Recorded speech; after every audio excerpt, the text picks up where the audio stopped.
Found footage horror movies need help.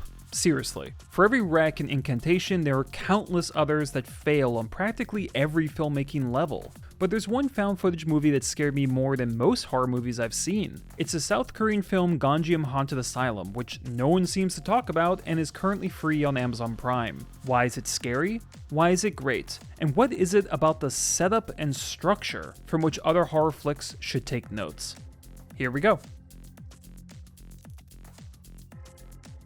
Gonjiam opens with a video of two obnoxious teenagers breaking into an abandoned asylum and impersonating Disney's marketing team after paying bad money for good reviews. It then cuts to the main project the plot will focus on, as Ha Jun, our project leader, gives a scripted presentation. This promotional bit tells us a lot about this project. The logo, the demeanor of the presenter, the quality of the shots. This is clearly a project by people trying to make something commercial and sleek. And they have a budget. We then encounter the other team members, some of whom are meeting for the first time, and quickly learn everyone's particular roles and personalities. Like Charlotte, the Americanized alpha girl who's the on-screen talent, the two cocky camera operators, and the awkward introverted editor. I completely buy all the actors in these roles, and especially the leader. Man, I've met guys just like him in LA.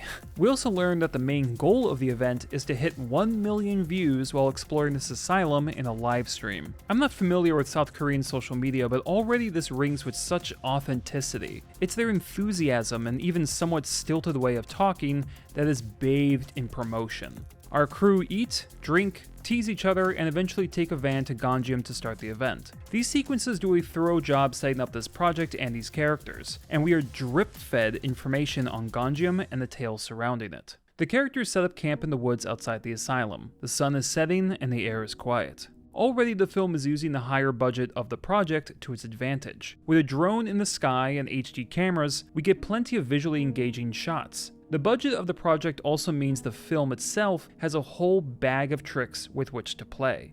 3 characters start setting up cameras inside the asylum to use later. This attention to procedure, rather than skipping through it, is one of Gonjiam's strengths. These are our foundation. We will get to know these camera placements intimately, so when things go south, it's like one by one they turn on us.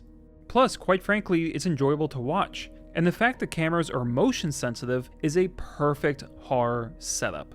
Everyone's face cameras are arranged, reintroducing the character quirks and establishing a visual rhythm.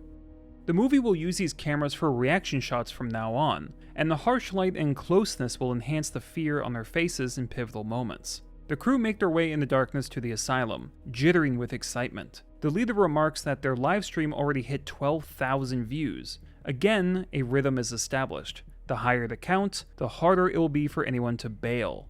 After a rehearsed introduction, the characters, armed only with flashlights, cameras, and hope, step inside the building and deliver one of the coolest shots I've seen in a found footage movie. It's expansive and warped, steady yet disorienting, and so vivid it's no wonder they use this kind of shot several times. Once again, the fact that the characters have tech means we get more opportunities for scares, and since they want good footage, we get good footage. 처음에 앞서 방송 순서를 간략히 설명해 드릴게요. Boom! As a first jump scare, it's a solid one. Nice framing, and it's relevant to the story, since that door takes the characters deeper into hell. Thank God and all that is holy and buxom, Gonjiam didn't use that fake-out friend character just scaring you jump scare as its first one. It's cheap, it's stupid, it's overdone. Horror movies need to stop doing it. See something moving in water.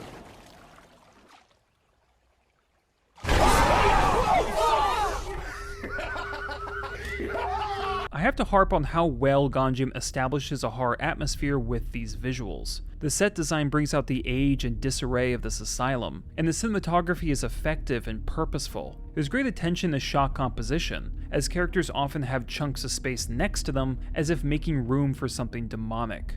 It's here the real mood of the movie is unfurling before us. The characters are a bit jumpy, and the visuals I've mentioned use different shots like building blocks to establish a sense of fear and anxiety. Charlotte delivers a realistically high energy and cheesy presentation and proceeds to write her name on the wall. Scary. The fuck is wrong with you? One of them gives a report in the bath area. Anticipation is so key to a good scare. while many movies either have all the anticipation but no follow-up, or just go boo out of nowhere. He then sees what looks like a corpse and freaks out in a very believable way. No loud percussion or violinist dropping their instrument, no artificial zooms, and the actor actually looks terrified. Never, ever underestimate the power of good acting in horror. Atorados, please learn from this. Most found footage horror doesn't have music to increase the realism, and I'm glad that Gonjiam is polished enough to offer smart cinematography and editing, but still keeps those found footage trappings intact. We then cut to the different cameras set up in the hospital, re-establishing the setting, and the silence serves up a sweet bit of foreboding. Without one word, we know something is wrong. At 42 minutes, the intriguing shot from earlier is back, but this time bells are hanging from red strings that creates a spiderweb across the scene. When the bells are awoken during the ritual they've planned, you'd expect one bell to ring, like the first ripple from Jurassic Park's T-Rex, but instead they all pop off. Could be subversion, could just be that we're 45 minutes into the movie. We've captured a lot of fear into a bottle. It's time to let some out. We then get a pivotal story moment I won't spoil, but I'll just say that not everyone can be trusted. And the crew return to a room and notice that a doll has completely changed location. Charlotte, who had joyfully written on the wall, who had been the most dedicated to the image being presented, the high energy, welcome to the stream everybody enthusiasm, is the one who starts screaming her lungs out, begging someone not to touch the doll. There have been scary moments before this. There's been a great deal of creepy atmosphere and dread, but from this moment on, Gonjiam is unrelenting in its horror.